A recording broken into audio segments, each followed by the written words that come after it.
Madam ನನ್ನ ಹೆಸರು ಸುದರ್ಶನ್ ಅಂತ. ಗೊತ್ತೇಳಿ ಮೇಡಮ್ 2023 ಬೋರ್ವೆಲ್ ಅಪ್ರೂವ್ ಆಗಿತ್ತು. 2025 ಬಂತು ಮೇಡಮ್. ನಮ್ ತಂದೆ ಒಂದ್ 4-5 ಸಲ ಬಂದಿದ್ದಾರೆ ಈ ವರ್ಷದಲ್ಲೂ. ನೀವ್ ಯಾವಾಗ ಬೆಳಿಗ್ಗೆ ಮಾತಾಡಿದೀನಿ ನಿಮ್ ತಂದೆಯವ್ರ ಹತ್ರ. ಬೆಳಿಗ್ಗೆ ನಿಮ್ ತಂದೆಯವ್ರ ಹತ್ರ ಮಾತಾಡಿದೀನಿ. ಏನ್ ಹೇಳಿದೀನಿ ಕೇಳಿ. ಮೇಡಮ್ ಅಲ್ಲ ಮೇಡಮ್, ನನ್ನ ಪ್ರಶ್ನೆಗೆ ಉತ್ತರ ಕೊಡಿ. ನೀವ್ ಯಾವಾಗ ಬೋರ್ವೆಲ್ ಕೊರಿಬೇಕು ಅಂತಿದ್ದೀರಾ? ಈ ಬುಧವಾರ ಹೋಗಿ ವಿಸಿಟ್ ಮಾಡ್ಕೊಂಡ್ ಬರ್ತೀನಿ ಅಂತ ನಿಮ್ ತಂದೆಯವ್ರಿಗೆ ಫೋನ್ ಮಾಡಿ ಹೇಳಿದೀನಿ. ಮೇಡಮ್ ಏನಂದ್ರೆ ಮೇಡಮ್ ನಾನು ಯಾರಿಗೂ ಎದುರಿಸೋ ಕೆಲಸ ಮಾಡಲ್ಲ ಮೇಡಮ್. ನನಗೆ ಅದ್ರ ಅವಶ್ಯಕತೆ ಇಲ್ಲ. ಬಟ್ ನಾನು ತುಂಬಾ ಯಾರು ಹೆದರಿಕೆಂತ ಇಲ್ಲ ಇಲ್ಲಿ. ನೀವ್ ಎದುರಿಸ್ತೀವಿ ಅಂದ್ರೆ ನಾವ್ ಹೆದರಿಕೆಮಲ್ಲ. ನಾನು ಎದುರಿಸ್ತಾ ಇಲ್ಲ, ಬಟ್ ನಾನು ಹೇಳ್ತಿದ್ದೀನಿ ಆ ಬೋರ್ವೆಲ್ ಸರಿಯಾಗಿ ಮಾಡ್ಕೊಟ್ಟಿಲ್ಲ ಅಂತಂದ್ರೆ ನಾನು ಖಂಡಿತವಾಗಿಯೂ ಈ ವಿಷಯನ ನನ್ಗೆ ಗೊತ್ತಿಲ್ಲ ಇದರಿಂದ ಯಾರು ಕೆಲಸ ಹೋಗುತ್ತೆ ಅಂತ. ಬಟ್ ನಿಜವಾಗಿಯೂ ನೀವು ಇದೇ ತರ ಡಿಲೇ ಮಾಡಿದ್ರೆ, ಇದೇ ತರ ನೆಗ್ಲೆಕ್ಟ್ ಮಾಡಿದ್ರೆ ಖಂಡಿತವಾಗಿಯೂ ಅದ್ರ ಪರಿಣಾಮ ತುಂಬಾ ಕೆಟ್ಟದಾಗಿರುತ್ತೆ ಮೇಡಮ್. ನೀವು 2023 ಅಪ್ರೂವ್ ಆಗಿರೋ 2025 ಆದ್ರೂ ನೀವು ಕೊಡ್ದಿಲ್ಲ ಅಂದ್ರೆ ಆಯ್ತ್ರಿ. ನಾನೇ ಹೇಳ್ತಿದ್ದೀನಲ್ಲ, ಡೈರೆಕ್ಟ್ ಆಗಿ ಹೇಳ್ತಿದ್ದೀನಿ. ಅದೇನ್ ಮಾಡ್ಕೊಂತೀರಾ ಮಾಡ್ಕೊಳ್ಳಿ. ಸರಿ, ಓಕೆ, ಥ್ಯಾಂಕ್ ಯು. ಗುರು, ವರ್ಲ್ಡ್ ಟೂರ್ ಅಂತ ಮಾಡ್ತಾ ಇದೆಯಲ್ಲ, ಇದು ಯಾವಾಗ ಮುಗಿಯುತ್ತೆ? ಇದೆಲ್ಲ ಮುಗಿದ್ಮೇಲೆ ಇನ್ನೇನು ಕೆಲಸ ಮಾಡ್ತೀಯಾ ಗುರು? ಹೊಟ್ಟೆಗೆ ಏನಾದ್ರು ಮಾಡ್ಬೇಕಲ್ವಾ? ದುಡ್ಡು ಇಲ್ಲದ್ರೆ ಹೆಂಗ್ ಬದುಕ್ತೀಯಾ? ಇದೆಲ್ಲ ನೀವು ಸಾಮಾನ್ಯವಾಗಿ ಕೇಳ್ತಾ ಇರ್ತಕ್ಕಂಥ ಪ್ರಶ್ನೆಗಳು. ಈ ಪ್ರಶ್ನೆಗಳನ್ನೆಲ್ಲ ನೀವು ಅವಾಗ ಯೂಟ್ಯೂಬ್ ಕಮೆಂಟ್ಸ್ ಅಲ್ಲಿ ಕೇಳ್ತಾ ಇರ್ತೀರಾ. ಇವತ್ತಿನ ವಿಡಿಯೋದಲ್ಲಿ ಅದಕ್ಕೆ ಉತ್ತರ ಕೊಡುವಂತ ಪ್ರಯತ್ನವನ್ನ ಮಾಡ್ತೀನಿ. ನಾನು 2.5 ವರ್ಷದ ಹಿಂದೆ ತಮಿಳಲ್ಲಿ ಒಂದು ಚಲನಚಿತ್ರವನ್ನು ನೋಡಿದೆ. ಅದರ ಹೆಸರು ಕಡೈಸಿ ವ್ಯವಸಾಯಿ ಅಂತ, ಅಂದ್ರೆ ಕೊನೆಯ ರೈತ ಅಂತ ಅದರ ಅರ್ಥ. ಆ ಕೊನೆಯ ರೈತ ಅನ್ನೋ ಮೂವಿನ ನೋಡಿದ್ಮೇಲೆ ನನಗೆ ತುಂಬಾ ಅನ್ಸಿದ್ದೇನು ಅಂತಂದ್ರೆ, ನಾನು ಯಾಕೆ ಕೃಷಿಕ ಆಗ್ಬಾರ್ದು ಅಂತ. ಕೃಷಿಕ ಆಗ್ಬೇಕು ಅಂದ್ರೆ 2 ಅರ್ಹತೆ ಇರಬೇಕು ನನ್ನ ಪ್ರಕಾರ. ಒಂದು ಜಮೀನ್ ಇರಬೇಕು, 2ನೇದು ನೀರ್ ಇರಬೇಕು. ನಮ್ಮ ಹತ್ರ ಜಮೀನಿತ್ತು, ನಮ್ಮ ಅಜ್ಜ ಮಾಡಿಟ್ಟಿತ್ತು. ನೀರ್ ಇರಲಿಲ್ಲ. ನೀರನ್ನ ಭೂಮಿ ಅಡಿಯಿಂದ ಮೇಲಕ್ಕೆ ತರಬೇಕು ಅಂದ್ರೆ ಬೋರ್ವೆಲ್ ಬೇಕು. ಬೋರ್ವೆಲ್ ಕೊರ್ಸೋದಕ್ಕೆ ನನ್ನ ಹತ್ರ ದುಡ್ಡು ಅಂತೂ ಇರಲ್ಲ, ನಿಮಗೆ ಗೊತ್ತು. ನಾನು ತುಂಬಾ ಕಡಿಮೆ ಬಜೆಟ್ ಇಟ್ಕೊಂಡು ಟ್ರಾವೆಲ್ ಮಾಡ್ತೀನಿ. ಹಾಗಾದ್ರೆ ಏನ್ ಮಾಡ್ಬೋದು ಅಂತ ನೋಡುವಾಗ ನನ್ನ ತಲೆ ಪಟ್ ಅಂತ ಬಂದಿದ್ದ ವಿಷಯ ಗಂಗಾ ಕಲ್ಯಾಣ ಯೋಜನೆ. ಆಗಿನ್ನೂ ಗಂಗಾ ಕಲ್ಯಾಣ ಯೋಜನೆಯನ್ನ ಹೆಸರಲ್ಲೇ ಕರೆಸ್ಕೊಳ್ತಾ ಇತ್ತು. ಈಗ ಅದನ್ನ ಜೀವಜಲ ಅಂತ ಮಾಡಿದ್ದಾರೆ. BPL ಕಾರ್ಡ್ ಹೊಂದಿರುವ ಅರ್ಹ ರೈತರಿಗೆ, ಅಂದ್ರೆ ಸಣ್ಣ ರೈತರಿಗೆ ಸರ್ಕಾರದ ವತಿಯಿಂದ ಉಚಿತವಾಗಿ ಬೋರ್ವೆಲ್ ಅನ್ನ ಕೊರೆಸುವಂತಹ ಒಂದು ಪ್ರೋಗ್ರಾಮ್. ಈ ಜೀವಜಲ ಸ್ಕೀಮ್ ಅಲ್ಲಿ ವೀರಶೈವ ಲಿಂಗಾಯತ ಸಮಾಜಕ್ಕೆ ಸೇರಿದಂತಹ ಜನರು ಅರ್ಜಿ ಸಲ್ಲಿಸಬಹುದು. ಅದೇ ರೀತಿ ಗಂಗಾ ಕಲ್ಯಾಣ ಅಂತ ಇದೆ, ಅಲ್ಲಿ SC ಮತ್ತೆ ST ಸಮುದಾಯಕ್ಕೆ ಸೇರಿದಂತಹ ಜನ, ಮರಾಠ ಅಭಿವೃದ್ಧಿ ನಿಗಮ ಇದೆ, ಬ್ರಾಹ್ಮಣ ಅಭಿವೃದ್ಧಿ ನಿಗಮ ಇದೆ, ಅಲ್ಲೆಲ್ಲವೂ ಕೂಡ ಇದೇ ರೀತಿ BPL ಕಾರ್ಡ್ ಹೊಂದಿರುವಂತವರು ಅರ್ಜಿಯನ್ನು ಸಲ್ಲಿಸಬಹುದು. ಇನ್ನು ಎಲ್ಲಾ ಇಲಾಖೆಗಳು ಸಮಾಜ ಕಲ್ಯಾಣ ಇಲಾಖೆ ಮತ್ತು ಹಿಂದುಳಿದ ವರ್ಗಗಳ ಕಲ್ಯಾಣ ಇಲಾಖೆ ಕೆಳಗಡೆ ಬರುತ್ತೆ. ಮೊದಲನೇದಾಗಿ ಬೋರ್ವೆಲ್ ಕೊರೆಸೋದಕ್ಕಿಂತ ಮುಂಚೆ ನಾವು ಅರ್ಜಿ ಸಲ್ಲಿಕೆ ಮಾಡಬೇಕು. ಅರ್ಜಿ ಸಲ್ಲಿಕೆಗೆ ಏನೇನು ದಾಖಲಾತಿಗಳು ಬೇಕು ಅಂತ ನೋಡೋಣ. ಒಂದು, ನಿಮ್ಮ ಹತ್ರ BPL ಕಾರ್ಡ್ ಇರಬೇಕು. ಕನಿಷ್ಠ 2 ಎಕರೆ ಜಮೀನು ಒಂದೇ ಪ್ರದೇಶದಲ್ಲಿ ಇರಬೇಕು. ಅಂದ್ರೆ ನಿಮ್ಮೂರಲ್ಲಿ, ನಿಮ್ಮೂರ ಸುತ್ತಮುತ್ತ ನಿಮಗೆ 2 ಎಕರೆ ಜಮೀನು ಖಂಡಿತ ಇರಲೇಬೇಕು. ಅದ್ರ ಜೊತೆಗೆ ನೀವು 18 ವರ್ಷಕ್ಕಿಂತ ಜಾಸ್ತಿ ಇರಬೇಕು. ಈ ಯೋಜನೆಯಲ್ಲಿ 35% ಮಹಿಳೆಯರಿಗೆ ಮೀಸಲಾಗಿರುತ್ತೆ. ಇದರ ಜೊತೆಗೆ ಪಾಣಿ, EC, ಮ್ಯೂಟೇಷನ್, ಚಕ್ಬಂದಿ, ಈ ರೀತಿ ಬೇರೆ ಬೇರೆ ದಾಖಲೆಗಳ ಅವಶ್ಯಕತೆ ಇರುತ್ತೆ. ಇನ್ನು ಫಲಾನುಭವಿಗಳು ಏನಾದ್ರೂ ಮಲೆನಾಡು ಭಾಗದಲ್ಲಿದ್ರೆ ಅಲ್ಲಿ ತೆರೆದ ಬಾವಿಗಳನ್ನ ತೋಡ್ಕೊಡೋದಕ್ಕೆ ಅವಕಾಶ ಇರುತ್ತೆ. ನೀವು ಅರ್ಜಿ ಸಲ್ಲಿಕೆ ಮಾಡಿದ ನಂತರ ಇಲ್ಲಿ ಒಂದು ಆಯ್ಕೆ ಸಮಿತಿ ಅಂತ ಇರುತ್ತೆ. ಅವರು ನಿಮ್ಮ ಅರ್ಜಿಯನ್ನ ಒಪ್ಕೊಂಡು ಆಯ್ಕೆ ಮಾಡಿ ಅನುಮೋದನೆಯನ್ನ ನೀಡ್ತಾರೆ. ಇಲ್ಲಿಂದ ನಿಮಗೆ ನಿಜವಾದ ಸವಾಲುಗಳು ಶುರುವಾಗುತ್ತೆ. ಯಾಕೆಂತಂದ್ರೆ ಈ ಆಯ್ಕೆ ಸಮಿತಿಯಲ್ಲಿ ನಿಮ್ಮ MLA, ನಿಮ್ಮ ವಿಧಾನ ಪರಿಷತ್ ಸದಸ್ಯರು, ಲೋಕಸಭಾ ಸದಸ್ಯರು, ರಾಜ್ಯಸಭಾ ಸದಸ್ಯರು, ತಾಲೂಕು ಕಾರ್ಯನಿರ್ವಹಣಾಧಿಕಾರಿ, ಜಿಲ್ಲಾ ಪಂಚಾಯತ್ ಕಾರ್ಯಪಾಲಕ ಇಂಜಿನಿಯರ್, ಜೊತೆಗೆ KPTCL ಇಂಜಿನಿಯರ್, ತೋಟಗಾರಿಕಾ ಸಹಾಯಕ ನಿರ್ದೇಶಕರು, ಕೃಷಿ ಇಲಾಖೆಯ ಸಹಾಯಕ ನಿರ್ದೇಶಕರು, ಸಂಬಂಧಿಸಿದಂತಹ ಅರಣ್ಯ ಇಲಾಖೆಯ ಅಧಿಕಾರಿಗಳು, ಇವರೆಲ್ಲರೂ ಇರ್ತಾರೆ. ಆಯ್ಕೆ ಸಮಿತಿಯಲ್ಲಿರುವಂತಹ ಅಧ್ಯಕ್ಷರು, ಸದಸ್ಯರುಗಳು ಎಲ್ಲರಿಗೂ ಇಲ್ಲಿ ನಡೆಯುವಂತಹ ಭ್ರಷ್ಟಾಚಾರದಲ್ಲಿ ಬಹುತೇಕ ಪಾಲಿರುತ್ತೆ. ಕೆಲವೊಂದಿಷ್ಟು ಅಧಿಕಾರಿಗಳು ಮಾತ್ರ ನ್ಯಾಯಯುತವಾಗಿರ್ತಾರೆ, ಮಿಕ್ಕಿದವರು ಎಲ್ಲರೂ ಭ್ರಷ್ಟಾಚಾರ ಮಾಡ್ತಾರೆ. ಹಾಗಾಗಿ ಈ ಆಯ್ಕೆ ಸಮಿತಿಯಲ್ಲಿರುವಂತಹ ಯಾರಾದ್ರೂ ಒಬ್ಬರ ಹತ್ರ ಲಂಚ ಕೊಟ್ಟು ಅಥವಾ ಏನೋ ಒಂದು ಮಾಡಿ ಯಾರ ಹತ್ರನಾದ್ರೂ ಹೇಳಿಸಿ ನೀವು ನಿಮ್ಮ ಬೋರ್ವೆಲ್ ಅಪ್ಲಿಕೇಶನ್ ನ ಮೂವ್ ಮಾಡಿಸಿದ್ರೆ ನಿಮ್ಗೆ ಬೋರ್ವೆಲ್ ಆಗುತ್ತೆ. ಖಂಡಿತವಾಗಿಯೂ ಆಯ್ಕೆ ಸಮಿತಿಯವರು ಯಾರ್ಯಾರು ಲಂಚ ಕೊಡ್ತಾರೆ ಅಥವಾ ಯಾರ್ಯಾರು ದುಡ್ಡು ಕೊಡ್ತಾರೆ ಅವ್ರಿಗೆ ಬೇಗ ಕೆಲಸ ಮಾಡಿಕೊಡ್ತಾರೆ. ನಾನು 2022-23 ಸಾಲಿನಲ್ಲಿ ಅರ್ಜಿಯನ್ನ ಸಲ್ಲಿಸಿದ್ದೆ. ನಮ್ಮ ಕ್ಷೇತ್ರದ MLA ಅವ್ರ ಮನೆಗೆ ನಮ್ಮ ತಂದೆ ತುಂಬಾ ಸಲ ಹೋಗಿದ್ದಾರೆ, ಆದ್ರೆ ಯಾವುದೇ ರೀತಿಯಾದಂತಹ ಪ್ರಯೋಜನ ಆಗಿಲ್ಲ. ಅರ್ಜಿ ಆಯ್ಕೆಯಾಗಿ ನಮ್ಮ ತಂದೆಗೆ ಮೆಸೇಜ್ ಬಂದಿದ ತಕ್ಷಣ ನಮ್ಮ ತಂದೆ ಹೋಗಿ ಆಫೀಸಲ್ಲಿರುವಂತಹ ಒಬ್ರು D ಗ್ರೂಪ್ ನೌಕರನ್ನ ಕಾಣ್ತಾರೆ. ಅವ್ರು ಹೇಳ್ತಾರೆ, ನೋಡಿ ಒಂದು 10,000-15,000 ಸಾವಿರ ಖರ್ಚಾಗ್ಬೋದು ನಿಮ್ಗೆ, ಯಾವುದಕ್ಕೊಂದ್ಸಲ MLA ಹತ್ರ ಹೋಗಿ ಮಾತಾಡ್ಕೊಂಡು ಅಲ್ಲಿ ಕೊಟ್ಟು ಬನ್ನಿ ದುಡ್ಡನ್ನ ಅಂತ. ಇಲ್ಲಿ MLAಗಳು ಎಷ್ಟು ಹುಷಾರಾಗಿದ್ದಾರೆ ಅಂದ್ರೆ ಅವ್ರು ಯಾವತ್ತೂ ಬಾಯ್ಬಿಟ್ಟು ದುಡ್ಡನ್ನು ಕೇಳಲ್ಲ. ಆದ್ರೆ ನೀವು ಪ್ರತಿ ಸಲ ಹೋದಾಗ ನಾಳೆ ಬನ್ನಿ, ನಾಡಿದ್ದು ಬನ್ನಿ, ನಾವು ಹೇಳ್ತೀವಿ ಹೋಗಿ ನಿಮ್ ಬೋರ್ವೆಲ್ ಆಗುತ್ತೆ ಹೋಗಿ, 2 ದಿವಸದಲ್ಲಿ ಆಗುತ್ತೆ ಹೋಗಿ ಅಂತ ಹೇಳಿ ಕಳಿಸ್ತಾನೆ ಇರ್ತಾರೆ. ಯೋಚನೆ ಮಾಡಿ, 2022-23 ಅಪ್ರೂವ್ ಆಗಿದಂತಹ ಅರ್ಜಿ 2025 ಬೋರ್ವೆಲ್ ಕೊರ್ದಿದ್ದಾರೆ ಅಂದ್ರೆ ಇದರಿಂದ ದೇಶಕ್ಕೆ ಸಾಕಷ್ಟು ನಷ್ಟ ಇದೆ. ಯಾಕೆ ಅಂತ ಕೆಳಗಡೆ ಕಮೆಂಟ್ ಅಲ್ಲಿ ಪಿನ್ ಮಾಡಿರ್ತೀನಿ, ಬೇಕಾದ್ರೆ ಓದ್ಕೊಳ್ಳಿ. ಈ ಅಧಿಕಾರಿಗಳು ಸಣ್ಣಗೆ ಲಂಚದ ವಿಷಯ ಬಾಯ್ಬಿಟ್ಟಾಗ ನಾನೇನ್ ಮಾಡಿದೆ ಅಂತಂದ್ರೆ ತಾಲೂಕ್ ಪಂಚಾಯತಿ CEO, ಜಿಲ್ಲಾಧಿಕಾರಿ, ಹಿಂದುಳಿದ ವರ್ಗಗಳ ಕಲ್ಯಾಣ ಇಲಾಖೆಯ ಮಂತ್ರಿಗಳು ಸೇರಿದಂತೆ ಗೌರವಾನ್ವಿತ ರಾಜ್ಯಪಾಲರಿಗೂ ಒಂದು ಇಮೇಲ್ ನಲ್ಲಿ ದೂರನ್ನ ಸಲ್ಲಿಸಿದ್ದೆ. ರಾಜ್ಯಪಾಲರಿಂದ ನನಗೆ ಪ್ರತ್ಯುತ್ತರ ಬಂತು, ಆದ್ರೆ ಯಾವುದೇ ಪ್ರಯೋಜನ ಆಗ್ಲಿಲ್ಲ. ರಾಜ್ಯಪಾಲರು ತುಂಬಾ ಸ್ಟ್ರಿಕ್ಟ್ ಆಗಿ ಸೂಚನೆ ಕೊಟ್ಟಾದ್ಮೇಲೂ ಅಧಿಕಾರಿಗಳು ಬೋರ್ವೆಲ್ ಕೊರಿಲಿಲ್ಲ. ಅಧಿಕಾರಿಗಳು ಬೋರ್ವೆಲ್ ಯಾವಾಗ ಕೊರಿದ್ರು ಅಂತ ನೋಡ್ಕೊಂಡ್ ಬಂದೆ. ಆಫೀಸ್ ಒಳಗೆ ಹೋಗ್ತಾ ಇದೀವಿ. ಇರ್ಲಿ ಬಿಡು. ತಡಿ ಅಪ್ಪಾಜಿ ಇರಪ್ಪಾಜಿ. ಸರ್ ನಮಸ್ಕಾರ. ಅಪ್ಪಾಜಿ ಬಾರ ಅಪ್ಪಾಜಿ. ವೀರಶೈವ ಲಿಂಗಾಯತ ಅಭಿವೃದ್ಧಿ ನಿಗಮದ ಆಫೀಸ್ ಇದೆ ಅಲ್ವಾ?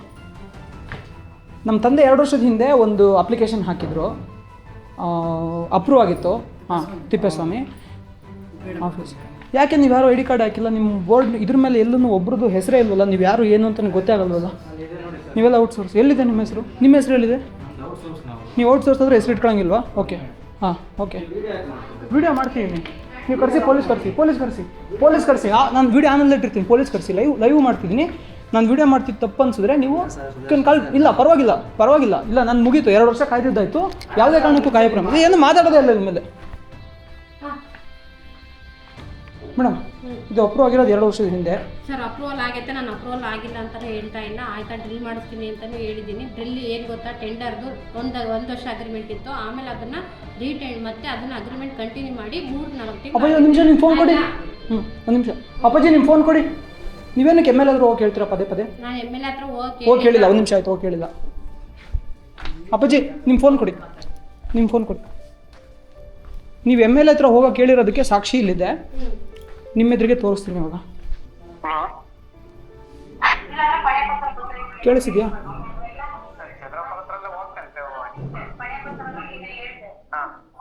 ಕೇಳಿಸ್ಕೊಳ್ಳಿ ಮೇಡಮ್, ಇದು ನೀವೇ ಹೇಳಿರೋದು.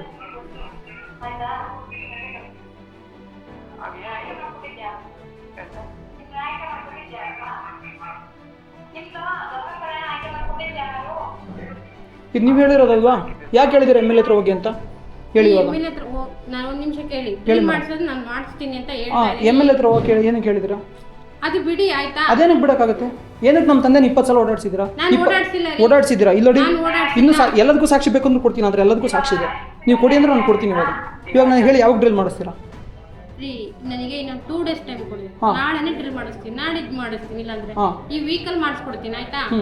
ಈ ವೀಕಲ್ ಮಾಡಿಸಿಲ್ಲ ಅಂದ್ರೆ ಮೇಡಮ್, ನಾನು ಇಲ್ಲೇ ನಿಮ್ಮ ಆಫೀಸ್ ಮುಂದೆ ಧರಣಿ ಕೂತ್ಕೋತೀನಿ. ಟೆಂಟ್ ಇದೆ ನಂದು, ಟೆಂಟ್ ತಗೊಂಬಂದು ನಿಮ್ಮ ಆಫೀಸ್ ಮುಂದೆ ಧರಣಿ ಕೂತ್ಕೋತೀನಿ ಆಯ್ತಾ. ಈ ವೀಕಲ್ ಮಾಡಿಸ್ಕೊಟ್ಟಿಲ್ಲ ಅಂದ್ರೆ ನಾನು ಮಾಡೋದು ಪಕ್ಕ. ಇದೊಂದು ವಾರ ವೇಟ್ ಮಾಡಿ, ವಾರದಲ್ಲಿ ಕೊಡಿಸ್ಕೊಡ್ತೀನಿ ಆಯ್ತಾ. ಆಯ್ತು. ನಾನು ಇನ್ನೊಂದು ವಾರದೊಳಗೆ ಡ್ರಿಲ್ ಮಾಡಿಸಿಲ್ಲ ಅಂದ್ರೆ ನಿಮ್ಮ ವಿರುದ್ಧ ಪೊಲೀಸ್, ನೀವು ಸರಿಯಾಗಿ ಕೆಲಸ ಮಾಡ್ತಿಲ್ಲ ಅಂತ ಪೊಲೀಸ್ ಸ್ಟೇಷನಲ್ಲಿ ಕಂಪ್ಲೇಂಟ್ ಕೊಟ್ಟು ಇಲ್ಲೇ ನಿಮ್ಮ ಆಫೀಸ್ ಮುಂದೆ ಧರಣಿ ಕೂತ್ಕೋತೀನಿ. ಹಿಂದುಳಿದ ವರ್ಗಗಳ ಕಲ್ಯಾಣ ಇಲಾಖೆಯ ಮಂತ್ರಿ ಯಾರು ಅಂತ ನೋಡೋದಾದ್ರೆ ಶಿವರಾಜ್ ತಂಗಡಗಿ. ಅದೇ ಮೊನ್ನೆ ಅಂಗನವಾಡಿನಲ್ಲಿ ಶುಭವಾಗಲಿ ಅಂತ ಬರೆಯೋದಕ್ಕೆ ಕೈಯೆಲ್ಲ ನಡುಗ್ತಾ ಇತ್ತಲ್ಲ, ಅದೇ ವ್ಯಕ್ತಿ. ನಾನು ಅವ್ರಿಗೆ ಇಂಗ್ಲೀಷಲ್ಲಿ ಚಾಟ್ GPT ಬಳಕೆ ಮಾಡಿ ಒಳ್ಳೆ ಸಕ್ಕತ್ತಾಗಿ ಇಮೇಲ್ ಮಾಡಿ ಕಳಿಸಿದ್ದೀನಿ. ಅವ್ರಿಗೆ ಪಾಪ ಓದಕ್ಕೆ ಬರ್ಬೇಕಲ್ಲ, ಏನು ಮಾಡ್ತಾರೆ ಹೇಳಿ? ಓದಕ್ಕೆ ಬರಲ್ಲ, ಅದಕ್ಕೆ ಅವ್ರು ನನ್ನ ಇಮೇಲ್ ನೋಡಿಲ್ಲ. ಯಾವಾಗ ಅಧಿಕಾರಿಗಳಿಗೆ ರಾಜ್ಯಪಾಲರ ಕಚೇರಿಯಿಂದ ಬಿಸಿ ಮುಟ್ಟುತ್ತೆ, ಅಧಿಕಾರಿ ಫೋನ್ ಮಾಡಿ ಅಯ್ಯೋ ಸಾರ್ ಇದೊಂದ್ಸಲ ಬಿಟ್ಬಿಡಿ ಸಾರ್, ಇನ್ಮೇಲೆ ಹಿಂಗಾಗಲ್ಲ ಸಾರ್ ಅಂತೆಲ್ಲ ಬೇಡ್ಕೊಂಡ್ರು. ನಾನು ಅದಕ್ಕೆ ಸುಮ್ಮನಾದೆ. ಅದಾದ ನಂತರ ಪ್ರತಿ ಸಲ ನಾವು ಬೋರ್ವೆಲ್ ವಿಚಾರವಾಗಿ ಅವ್ರ ಹತ್ರ ಮಾತಾಡಕ್ ಹೋದಾಗ ಅವ್ರು ಹೇಳ್ತಿದ್ದು ಇದೊಂದೇ ಮಾತು, ಸರ್ ನೀವಾಗ MLA ಮೀಟ್ ಮಾಡಿ ಅಂತ. ಆದ್ರೆ ನಾನು ಇದೇ ವಿಚಾರವಾಗಿ ಕಂಪ್ಲೇಂಟ್ ಹಾಕಿದಾಗ ಅವ್ರು ಹೇಳಿದ್ರು, ನೀವ್ ಯಾಕೆ ರಾಜ್ಯಪಾಲರವರೆಗೂ ಹೋದ್ರಿ? ನಾನು ಇದ್ನಲ್ಲ ಇಲ್ಲಿ ಆಫೀಸಲ್ಲಿ, ನಾನು ಕೂತ್ಕೊಂಡಿದ್ನಲ್ಲ ಗುಂಡ್ಕಲ್ ಕೂತ್ಕೊಂಡಂಗೆ, ನನ್ನನ್ನು ಮಾತಾಡಿಸ್ಬೇಕಿತ್ತು ನೀವು ಅಂತ ಹೇಳ್ತಾ ಇದ್ರು. ನನಗೆ ಪರಿಚಯ ಇರುವಂತಹ ಒಬ್ರಿಗೆ 10,000 ರೂಪಾಯಿ ಇಸ್ಕೊಂಡು 2 ದಿನದಲ್ಲಿ ಬೋರ್ವೆಲ್ನ ಕೊರ್ಕೊಟ್ಟಿದ್ದಾರೆ. ಅಂದ್ರೆ ಅವ್ರಿಗೆ ಅನುಮೋದನೆ ಆಗಿದ್ದು 2 ದಿನದಲ್ಲಿ ಅವ್ರಿಗೆ ಬೋರ್ವೆಲ್ ಕೊಡ್ತಿದ್ದಾರೆ, 10,000 ಲಂಚ ಇಸ್ಕೊಂಡು. ನಾನು ನಮ್ಮ ದೇಶದಲ್ಲಿ ಪೆಟ್ರೋಲ್ ಇಂದ ಹಿಡಿದು ಎಲ್ಲದಕ್ಕೂ ದುಪ್ಪಟ್ಟು ತೆರಿಗೆಯನ್ನ ಕಟ್ಬಿಟ್ಟು ನಾನೇನಕ್ಕೆ ಅವ್ರಿಗೆ ಲಂಚ ಕೊಡಬೇಕು ಅನ್ನೋದು ನನ್ನ ಮನಸ್ಸಲ್ಲಿದ್ದಂತಹ ಒಂದು ದೃಢವಾದ ನಿರ್ಧಾರ. ಹಂಗಾಗಿ ನಾನು ಯಾವುದೇ ಕಾರಣಕ್ಕೂ ಲಂಚ ಕೊಡಲೇಬಾರ್ದು ಅಂತ ನಿರ್ಧಾರ ಮಾಡ್ಕೊಂಡಿದ್ದೆ. ನಾನು ಶ್ರೀಲಂಕಾದಲ್ಲಿದ್ದಾಗಲೇ ಅಧಿಕಾರಿಗೆ ಫೋನ್ ಮಾಡಿದೆ. ಅಧಿಕಾರಿಗೆ ಫೋನ್ ಮಾಡಿ ಒಂದಿಷ್ಟು ಮಾತನ್ನು ಹೇಳಿದ್ದೀನಿ, ಏನು ಅಂತ ಕೇಳಿಸ್ಕೊಳ್ಳಿ. ಮೇಡಮ್, ನನ್ನ ಹೆಸರು ಸುದರ್ಶನ್ ಅಂತ. ಗೊತ್ತೇಳಿ ಮೇಡಮ್, 2022-23 ಬೋರ್ವೆಲ್ ಅಪ್ರೂವ್ ಆಗಿತ್ತು. 2025 ಬಂತು ಮೇಡಮ್. ನಮ್ಮ ತಂದೆ ಒಂದ್ 4-5 ಸಲ ಬಂದಿದ್ದಾರೆ ಈ ವರ್ಷದಲ್ಲೂ. ನೀವು ಯಾವಾಗ ಬೆಳಿಗ್ಗೆ ಮಾತಾಡಿದೀನಿ ನಿಮ್ ತಂದೆಯವ್ರ ಹತ್ರ, ಬೆಳಿಗ್ಗೆ ನಿಮ್ ತಂದೆಯವ್ರ ಹತ್ರ ಮಾತಾಡಿದೀನಿ. ಏನ್ ಹೇಳಿದೀನಿ ಕೇಳಿ. ಮೇಡಮ್, ಅಲ್ಲ ಮೇಡಮ್, ನನ್ನ ಪ್ರಶ್ನೆಗೆ ಉತ್ತರ ಕೊಡಿ. ನೀವು ಯಾವಾಗ ಬೋರ್ವೆಲ್ ಕೊರೆಬೇಕು ಅಂತಿದ್ದೀರಾ? ಈ ಬುಧವಾರ ಹೋಗಿ ವಿಸಿಟ್ ಮಾಡ್ಕೊಂಡ್ ಬರ್ತೀನಿ ಅಂತ ನಿಮ್ ತಂದೆಯವ್ರಿಗೆ ಫೋನ್ ಮಾಡಿ ಹೇಳಿದೀನಿ. ಮೇಡಮ್, ಏನಂದ್ರೆ ನಾನು ಯಾರಿಗೂ ಎದುರಿಸೋ ಕೆಲಸ ಮಾಡಲ್ಲ ಮೇಡಮ್. ನನಗೆ ಅದ್ರ ಅವಶ್ಯಕತೆ ಇಲ್ಲ. ಬಟ್ ನಾನು ತುಂಬಾ ಯಾರು ಹೆದರಿಕೆಂತ ಇಲ್ಲ ಇಲ್ಲಿ. ನೀವ್ ಎದುರಿಸ್ತೀವಿ ಅಂದ್ರೆ ನಾವ್ ಹೆದರಿಕೆಮಲ್ಲ. ನಾನು ಎದುರಿಸ್ತಾ ಇಲ್ಲ, ಬಟ್ ನಾನು ಹೇಳ್ತಿದ್ದೀನಿ, ಆ ಬೋರ್ವೆಲ್ ಸರಿಯಾಗಿ ಮಾಡ್ಕೊಟ್ಟಿಲ್ಲ ಅಂತಂದ್ರೆ ನಾನು ಖಂಡಿತವಾಗಿಯೂ ಈ ವಿಷಯನ ನನ್ಗೆ ಗೊತ್ತಿಲ್ಲ ಇದರಿಂದ ಯಾರು ಕೆಲಸ ಹೋಗುತ್ತೆ ಅಂತ.